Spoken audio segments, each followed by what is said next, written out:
Bonjour à tous. Good morning, everyone. Before we lose everyone in the room, I would just like to say good morning to all. Bom dia, I'm Portuguese. As we saw yesterday, it's good to bear in mind the linguistic sensitivities. I'm very thrilled to be here today, and I would like to thank the Ministry of Petroleum and Energies for the kind invitation and welcome. Je vais continuer ma présentation en français, puisqu'à la fin de la journée, on est au Sénégal. Et je suis ravie de vous présenter aujourd'hui les principales conclusions de notre rapport Africa Energy Outlook, qui a été lancé en juin de cette année. C'est un rapport qui a été développé en partenariat avec l'Union africaine, la Commission économique pour l'Afrique des Nations Unies, ainsi que plus de 20 experts africains provenant de 15 pays différents, y compris le Sénégal, et qui ont largement contribué à cette analyse. Quand le travail de ce rapport a commencé, le contexte était complètement différent. Aujourd'hui, avec le contexte géopolitique mondial, avec la crise énergétique mondiale dont on a largement entendu parler hier, a fait nos experts revoir l'analyse. Et donc aujourd'hui, les conclusions que je vous présente prennent en compte ce contexte qui a changé depuis. En termes de chiffres, et je le mentionne aussi parce que ça a été mentionné hier à quelques reprises aussi, tous ces impacts, notamment du Covid, mais aussi de la situation actuelle, ont eu, en termes de chiffres, selon nos données, ça a eu un impact au niveau de l'accès à l'électricité dans le continent africain.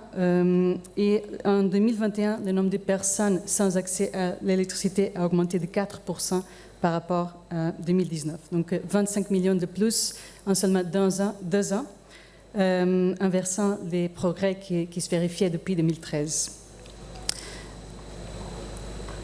Pardon, je ne vois pas. OK. Selon notre rapport, qui a fait de la modélisation jusqu'à 2050, mais avec un fort focus jusqu'à 2030, la première conclusion, c'est que fournir un accès universel à horizon 2030 à une énergie abordable et sécure est une priorité absolue pour le continent. Aujourd'hui, et c'est un chiffre qui a été mentionné hier aussi, il y a 600 millions d'Africains qui n'ont pas d'accès à l'électricité. Et pour atteindre l'accès universel à l'électricité à l'horizon 2030, 90 millions de personnes devraient obtenir un accès par an, en moyenne. C'est-à-dire 6% de la population mondiale, et en termes pour rester dans l'image du continent, c'est à peu près la population agrégée du Ghana, du Mozambique, du Sénégal et de la Mauritanie, et ceci chaque année jusqu'à 2030. Pour ce qui est de la cuisson propre, donc le graphe qu'on voit à droite, aujourd'hui, c'est un chiffre aussi qui a été mentionné hier, 970 millions de personnes n'ont pas d'accès à la cuisson propre. Dans notre scénario, 130 millions de personnes auraient besoin d'obtenir cet accès tous les ans d'ici à 2030 afin d'atteindre l'objectif. Cela nécessite bien évidemment des efforts et un progrès sans précédent. À titre de comparaison, des pays comme l'Indonésie et l'Inde ont fait des progrès très rapides dans les années récentes et ont réussi à augmenter leur taux d'accès de 4% par an. En Afrique subsaharienne, en revanche, même si ce rythme donc de 4% par an est reproduit, cela n'éviterait pas que 535 millions de personnes continuent à utiliser des formes traditionnelles de cuisson en 2030. Donc le travail est énorme. La réalisation de l'objectif d'accès universel à l'énergie jusqu'à 2030 nécessiterait, selon nos analyses et calculs, un investissement de 25 milliards de dollars par an, ce qui représente moins de 1% des investissements actuels. À titre de comparaison, ce coût équivaut au coût de construction d'un seul grand terminal de gaz naturel liquéfié. La deuxième grande conclusion de notre rapport, c'est que l'électricité devient un pilier des systèmes énergétiques en Afrique, dominé par le solaire. Si on regarde le graphe à droite, on constate qu'elle est déjà la source d'énergie la moins chère dans plusieurs parties de l'Afrique. Et si on regarde le graphe à gauche, on constate que, désolé, j'essaie d'aller un peu vite parce que je sais qu'on n'a pas beaucoup de temps et je vais passer un slide que vous allez vraiment apprécier, je pense. Donc il en découle que les renouvelables représentent 80% des additions de capacité jusqu'à 2030. Voilà la slide dont je voulais vraiment vous parler. Et on a entendu parler longuement hier. Selon nos analyses, l'industrialisation du continent africain repose aussi sur l'expansion de l'utilisation du gaz naturel.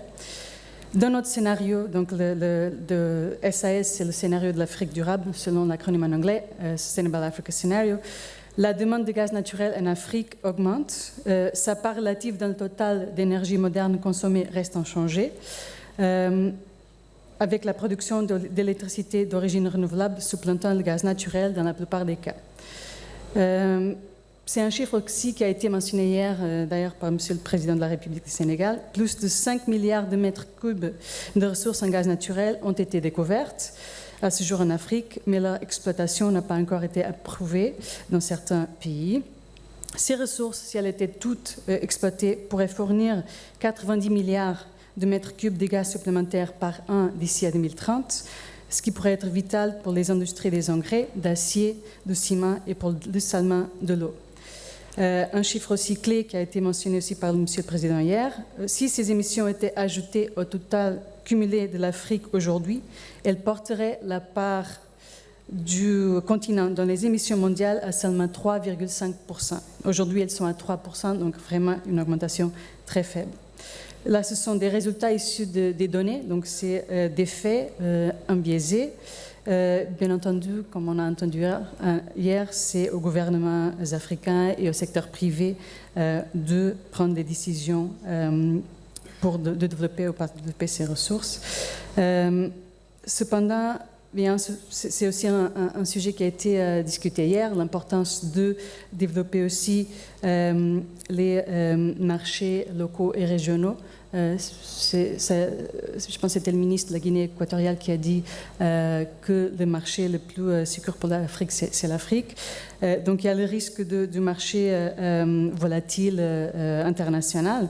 Et donc il y a un risque pour les projets qui peuvent prendre des très longs délais de mise en exploitation si le monde réussit à faire baisser la demande en gaz naturel. Ces projets pourraient avoir du mal à rembourser ces coûts initiaux, surtout s'ils dépendent beaucoup de foreign offtake.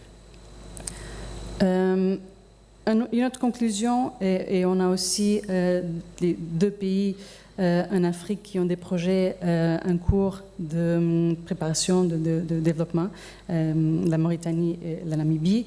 Un mot pour l'hydrogène. Selon nos analyses aussi, la production d'hydrogène bas carbone offre une opportunité économique significative pour certains pays. On voit dans la carte les régions en bleu foncé et bleu sont les régions où le coût de production d'hydrogène à partir du photovoltaïque, du solaire photovoltaïque et de l'éolien aurait le coût le plus bas, notamment un coût inférieur à $2 américains par kilogramme, et qui offre donc une très bonne opportunité économique. Et encore une fois, à la fois le développement des chaînes de valeur nationales et régionales et aussi le marché d'exportation donc international, sachant que le marché de l'hydrogène, il y a beaucoup d'incertitudes et qu'il faut que tous les acteurs internationaux se mobilisent pour développer ce marché complexe. Un dernier mot pour le financement, qui est un sujet qui a été aussi mentionné hier. Nos analyses démontrent que l'augmentation des flux financiers vers le continent est une priorité. L'Afrique compte presque un cinquième de la population mondiale, mais n'attire que environ 5% des investissements globaux en énergie. Pour que le continent réalise ses objectifs en matière d'énergie, il y a besoin de plus que doubler ses investissements dans le secteur de l'énergie au cours de cette décennie. Cela les porterait, selon nos données, à plus de 190 milliards par an entre 2026 et 2030, avec les 2 tiers pour les énergies propres. Cela requiert une mobilisation sans précédent. Les financements et aussi un changement dans la façon dont les projets sont financés. Les financements des institutions multilatérales, telles que les banques de développement, doivent augmenter, y compris les financements concessionnels, qui devront être utilisés de manière stratégique et comme un levier pour mieux mobiliser les capitaux privés, comme on a aussi discuté hier, sont fondamentaux. On a parlé aussi de partenariats gagnant-gagnant. Donc les capitaux privés sont vraiment essentiels. Ceci inclut aussi la mobilisation des fonds provenant des marchés des capitaux internes ou disponibles et les solutions de financement mixte et aussi des nouvelles sources de financement telles que le financement climatique et les crédits carbone. Pour conclure, l'avenir énergétique du continent africain nécessite des efforts plus importants sur le terrain appuyés par une mobilisation internationale accrue. La conférence, la COP27, qui se tiendra en Égypte, offre aux dirigeants africains une plateforme cruciale pour œuvrer à l'échelle mondiale afin d'identifier les moyens de conduire ces changements et, comme cela a été mentionné hier aussi, de mettre dans l'agenda les priorités africaines et pour le continent. Cette décennie est cruciale, non seulement pour l'action climatique mondiale, mais aussi pour les investissements fondamentaux qui permettront à l'Afrique, c'est le continent, ça a été dit hier aussi et je le répète aujourd'hui, qui abrite la population la plus jeune du monde et donc le continent de l'avenir, de prospérer dans les décennies à venir. Je vous remercie.